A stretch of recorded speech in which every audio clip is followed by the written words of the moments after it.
berjumpa di Wimar Show di stasiun televisi kesayangan Anda. Saya akan bicara politik. Wah, orang bilang, biasanya orang biasa kalau dengar politik itu tidak suka. Padahal yang dipolitikin tuh pasti orang biasa. Nah, sekarang orang biasa mulai berpolitik. Pusing, kita akan tambah pusing dengan konsultasi dengan Rocky Gerung. Rocky Gerung, dosen filsafat dari UI, sangat terkenal pandangan-pandangan yang mendasar mengenai apa saja. Kali ini kita bicara, betul nggak yang saya amati, kayaknya politik sekarang nih sudah diminati orang biasa. Misalnya di pilkada kemarin, banyak orang yang bukan pendukung Gerindra, bukan pendukung PDIP, tapi mendukung person-person yang diusung. Ada juga orang mendukung Faisal Basri dalam jumlah banyak, sampai lebih banyak dari Golkar, partai terbesar sepanjang masa. Sangat memalukan itu. Nah, tapi juga membanggakan bagi orang biasa yang mulai berpolitik. Bagaimana komentar Pak Rocky? Saya kira itu gejala yang sehat. Artinya politik mulai kembali ke pangkuan pemiliknya, yaitu rakyat biasa, orang biasa. Selama ini kan politik dikuasai, dimonopoli oleh sekelompok orang yang bahkan menghasilkan gejala kecanduan kekuasaan itu di antara elit, sehingga orang yang kecanduan politik, kecanduan kekuasaan itu pada akhirnya akan jadi ilusionis gitu, menganggap bahwa segala sesuatu bisa dia pertahankan terus. Nah, bahayanya orang yang berilusi tentang kekuasaan akibat kecanduan tidak lagi mempergunakan akal sehat untuk mengelola urusan publik. Jadi itu sebenarnya sumber dari korupsi, karena ada ilusi untuk menumpuk terus kekuasaan tanpa ada distribusi itu. Orang merasa dia bisa numpuk terus dan tidak akan ada terjadi apa-apa pada dirinya. Ya, karena dianggap kekuasaan itu properti yang boleh diwariskan secara darah, secara karisma, segala macam itu. Padahal politik adalah konsumsi semua orang publik yang seharusnya terbagi merata. Akses pada politik harus terbagi merata.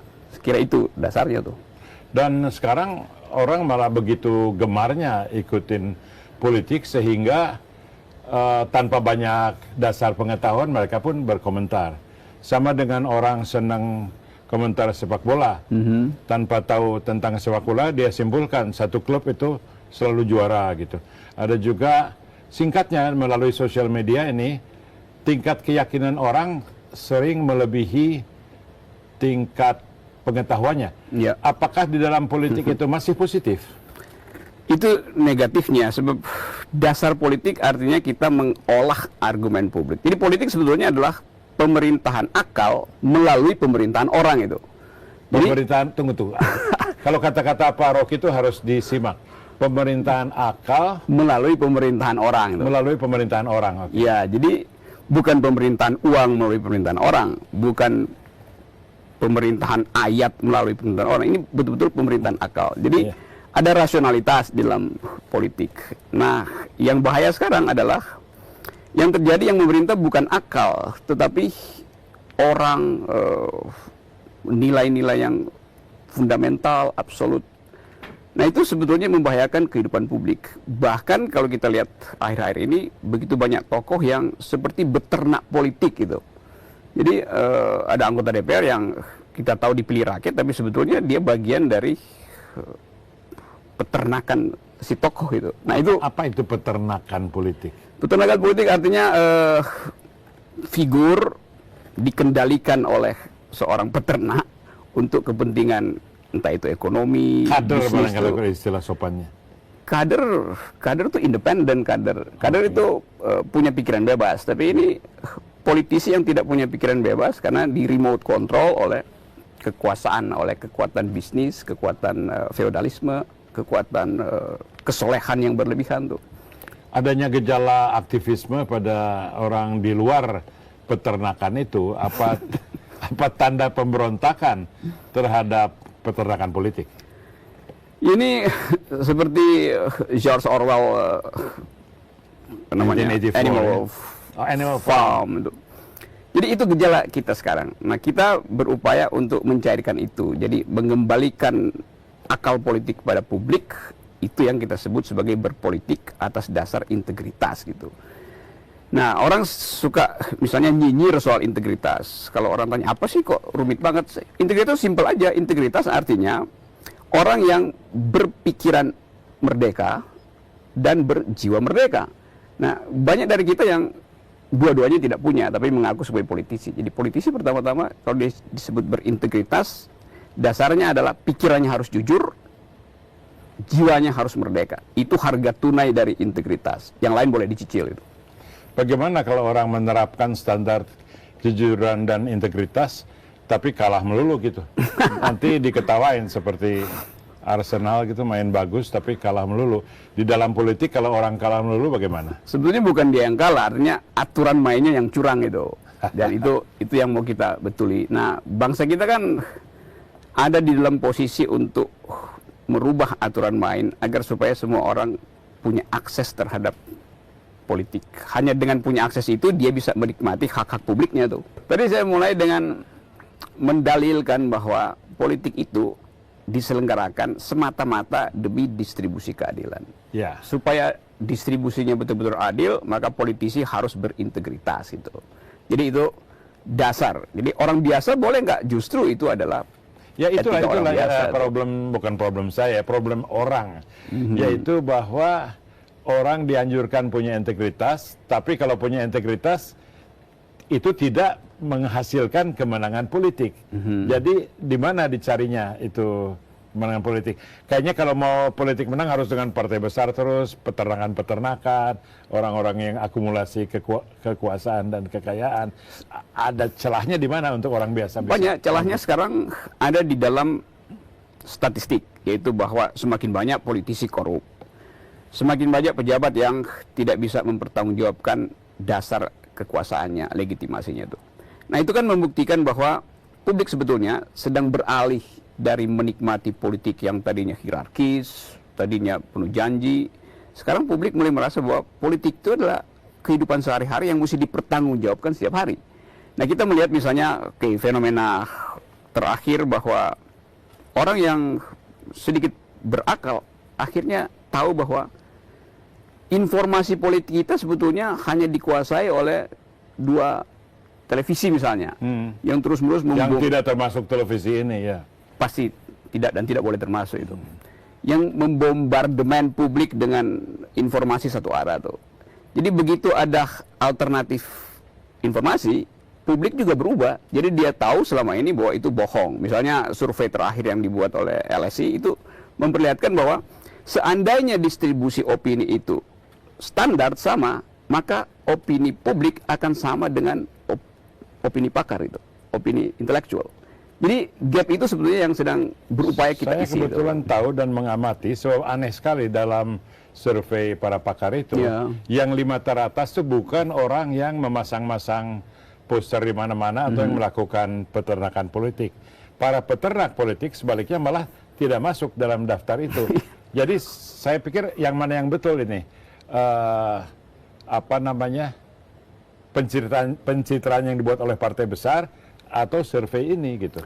Ini masih harus dibuktikan kan nanti. Tapi pembuktiannya saya kira akan konsisten, yaitu bahwa hanya mereka yang mau mengkonsumsi akal sehat yang akan tahu dan mampu merubah keadaan ini, bukan para peternak itu. Jadi berarti orang yang yakin atau merasa dia punya akal sehat harus berusaha merubah. Ya, terlibat di dalam kehidupan. Bagaimana keterlibat? Masuk ke partai A, partai B, merombak dari dalam, jadi golongan independen, atau bagaimana? Kita tahu Anda itu seorang pendiri dan seorang key person, tokoh dari suatu partai yang bukan partai yang kemarin-kemarin. Itu apa dasar pikirannya Anda mengambil posisi itu dan katakanlah menyerahkan bakat dan energi Anda untuk suatu eksperimen politik? Apa itu bukan eksperimen politik? Betul, itu eksperimen politik akal sehat. Dan kita mesti mengedarkan eksperimen itu seluas-luasnya.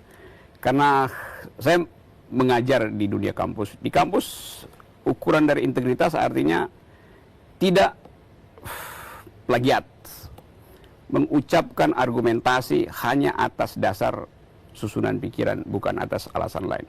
Jadi kita sebenarnya bisa copy-paste pikiran kampus itu ke dalam pikiran politik. Nah, yang terjadi sekarang, politik kita dihuni oleh mereka yang sebetulnya sinis terhadap kecerdasan kampus. Nah, saya dan teman-teman mendirikan sebuah partai politik dengan maksud mengatur ulang distribusi keadilan melalui dalil-dalil bernegara yang bisa dipertanggungjawabkan. Karena itu metode kampus boleh dipakai di dalam kehidupan politik. Jadi itu sebetulnya niat, urgensi, motif kenapa saya akhirnya memutuskan untuk ikut bekerja secara konkret di dalam kehidupan politik melalui partai politik, melalui sebuah partai politik. Kalau kita copy paste ya konsep sikap itu dari kampus keluar, kan harus ada energi juga supaya paste-nya itu jalan, tidak hang gitu komputernya. Bukankah bahan yang diperlukan itu uang, publisitas, stasiun TV?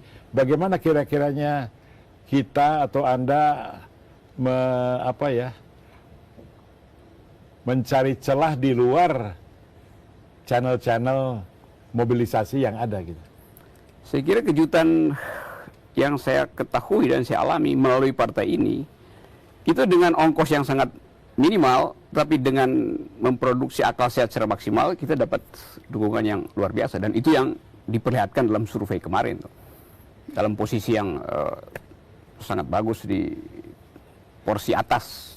Menurut Anda apa orang yang akan yakin dan mengikuti aliran pikiran Anda? Soalnya setuju sih, semua setuju, tapi dia bilang gua sih belum mau ikut gitu ya. Apakah Anda orang yang akan melangkah memberikan komitmen dalam pola yang baru itu akan datang dari kalangan yang sudah berpolitik atau orang yang belum berpolitik?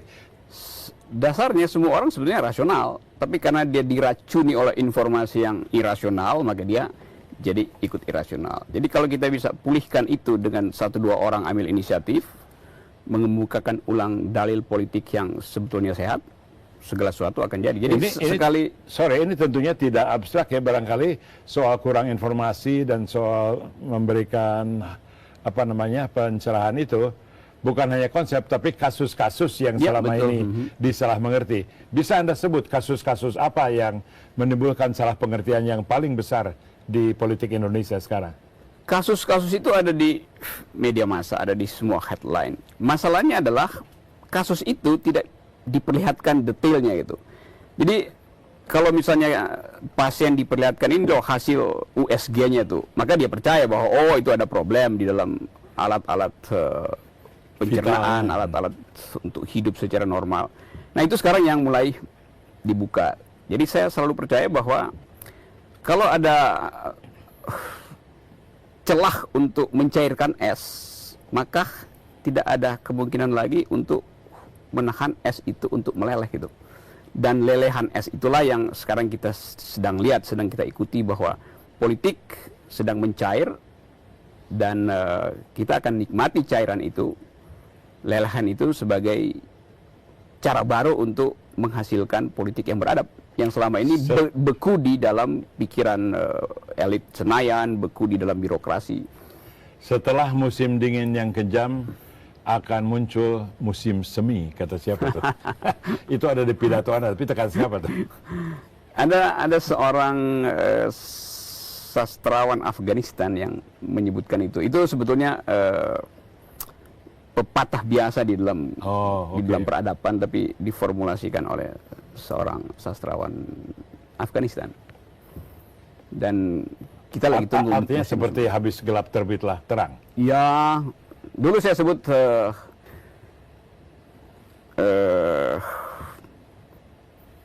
saya gambarkan bahwa perompak bisa saja merusak kebun bunga itu, membakar kebun bunga, tapi dia tidak bisa menahan tibanya musim semi itu. Dan kita lagi nikmati indah awal sekali. dari Perompak bisa saja merusak kebun bunga, tapi dia tidak bisa mencegah tibanya musim semi. I love you, Rocky Gerung. I do love you. Karena itu betul-betul memberikan spirit bahwa tidak terlambat sekarang untuk memunculkan bunga-bunga di kebun kita. Tapi Rocky Gerung juga yang banyak bicara mengenai oligarki partai. Betapa kuatnya, betapa bengisnya, betapa komitednya mereka pada mempertahankan diri. Apa yang membuat Anda berpikir bahwa proses munculnya kebun bunga itu akan dibiarkan begitu saja? Tidak akan dicegah apa di mana-mana? Sekarang lagi ada kegiatan para perompak itu justru memperluas jaringannya. oligarki makin berupaya untuk mempertahankan bekuan-bekuan ini, tetapi kita nggak bisa cegah sejarah. Proses global, keterbukaan informasi dalam soal bisnis misalnya, dalam soal hak asasi manusia, akan membuat mereka pada akhirnya bertekuk lutut pada akal sehat dunia, yaitu bahwa politik tidak bisa dikendalikan semata-mata oleh 2-3 orang oligark, tidak bisa dikendalikan oleh tokoh-tokoh yang punya obsesi yang absolut terhadap Indonesia. Jadi saya kira ini zaman di mana surplus akal sehat akan melampaui semua ambisi untuk mempertahankan kekuasaan.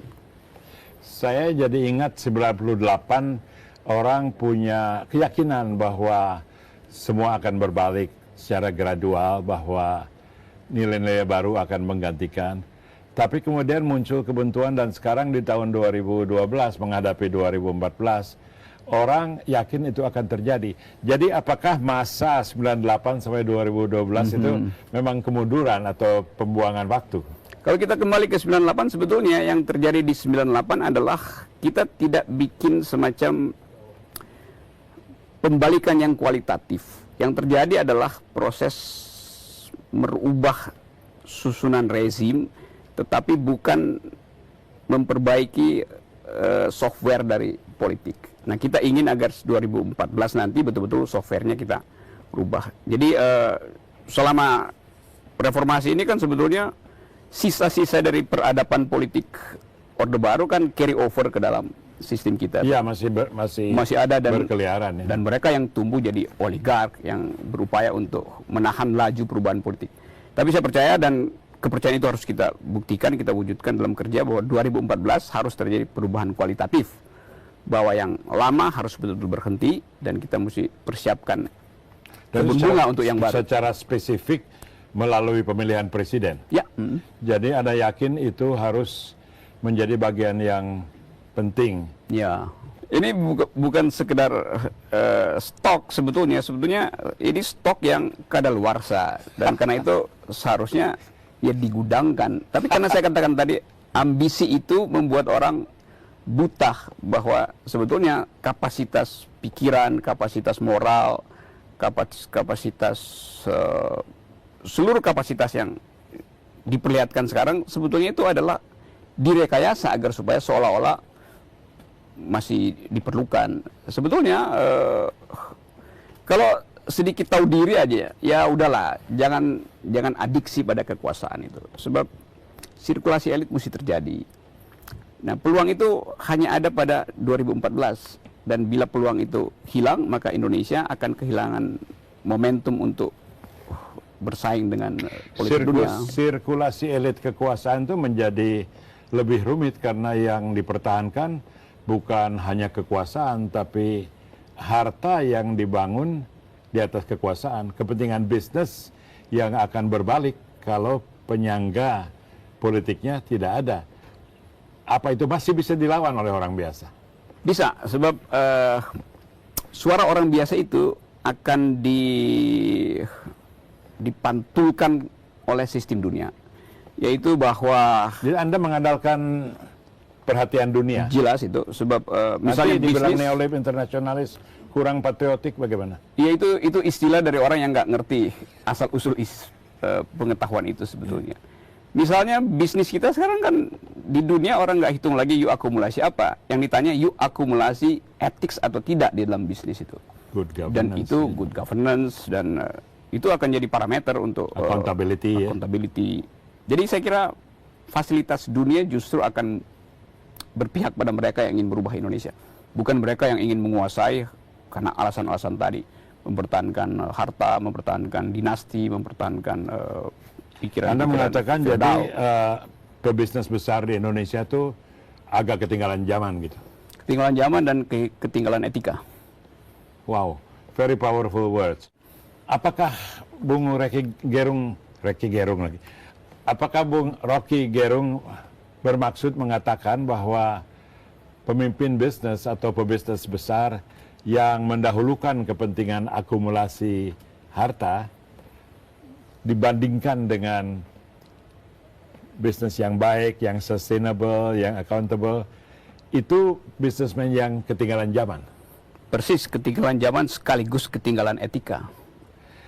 Dengan ketinggalan etika, barangkali mereka bisa forsir menyisihkan orang-orang yang mencoba mengisi medan publik dengan etika. Ya, itu yang akan terjadi.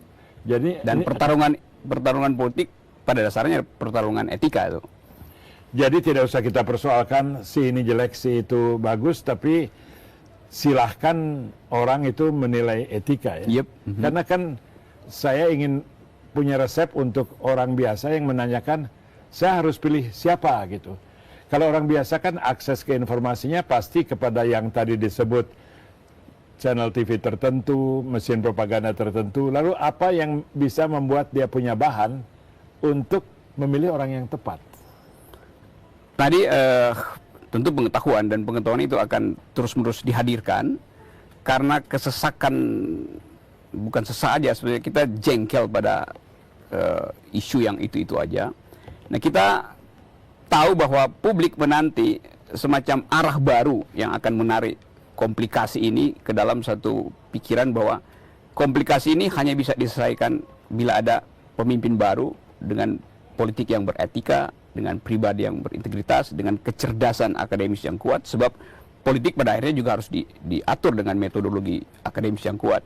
Dan yang lebih penting adalah kemampuan dia untuk menghubungkan potensi Indonesia dengan dinamika politik dunia itu. Jadi saya kira itu. Nah, saya nggak bisa sebut sinyalnya. Orang suka keberatan terhadap perhatian terhadap dinamika politik dunia. Ya. Soalnya kita kan bukan hidup di Bank Dunia atau bukan hidup di Uni Eropa. Kita hidup di Garut dan Tasik dan Lampung. Apa urusannya urusan politik dan bisnis internasional dengan kesejahteraan rakyat? Orang suka bertanya gitu. Ada tata bahasa baru di dalam politik dunia. Orang bertanya, apa sebetulnya yang bisa disumbangkan oleh satu negeri terhadap peradaban itu? Dan itu yang akan ditagih di dalam satu dekade ke depan. Jadi sebetulnya kita harus mulai meninggalkan sentimen-sentimen yang terlalu lokal, karena kita akan deal dengan value baru di dalam peradaban global, dan itu adalah tanggung jawab bersama kita sebagai warga negara sekaligus warga dunia.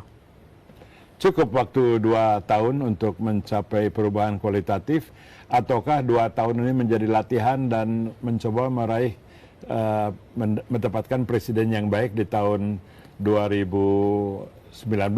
Oh, lebih dari cukup, sebab kalau kehendak kita adalah untuk menghentikan peternakan politik, kalau kehendak kita adalah untuk mencarikan bekuan-bekuan akal bulus ini, 2 tahun dari sekarang lebih dari cukup, dan kita akan rayakan itu di 2014. Terima kasih. Kita lihat apakah peternakan politik akan berusia lebih dari 2 tahun. Wimar Show.